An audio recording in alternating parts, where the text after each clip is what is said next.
Hi అండి. పైకి క్రిస్పీగా, లోపల సాఫ్ట్‌గా నెల రోజుల పాటు నిల్వ ఉండే గోధుమ పిండి బిస్కెట్స్ అనేవి చూపించబోతున్నాను. ఎలాగా మనకి పండగలనేవి వచ్చేస్తున్నాయి కాబట్టి ఈ విధంగా చేసి పెట్టారంటే ఇంటికి వచ్చిన చుట్టాలకు కూడా పెట్టొచ్చు. అయితే నేను ఇంగ్రీడియెంట్స్ అనేవి కింద కామెంట్ బాక్స్‌లో ఇస్తాను. చెక్ చేసేయండి. మొత్తం అన్నీ కూడా మెజర్‌గా చేసుకుంటే మనకి బిస్కెట్స్ అనేవి పర్ఫెక్ట్‌గా వస్తాయి.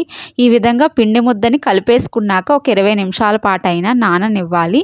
నాననిచ్చాక నేను చూపిస్తున్న విధంగా 4 భాగాల కింద కట్ చేసుకొని మీకు నచ్చిన సైజులో బిస్కెట్ కింద ప్రిపేర్ చేసుకోండి. అయితే మరీ పలుచగా కాకుండా కొంచెం మందంగా ఉండే విధంగా ఒత్తుకున్న తర్వాత బాగా కాగిన ఆయిల్‌లో ఒకదాని తర్వాత ఒక్కొక్కటిగా వేసేసుకొని వేసిన వెంటనే తిప్పేయకుండా ఒక పక్క మంచిగా రంగు మారాక ఇంకొక పక్కకి తిప్పుకోండి. అలాగే ఫ్రై చేసుకున్నప్పుడు కూడా హై టు మీడియం ఫ్లేమ్ మీద ఫ్రై చేసుకుంటే నెల రోజుల పాటు నిల్వ ఉండే బిస్కెట్స్ అయితే తయారైపోతాయి.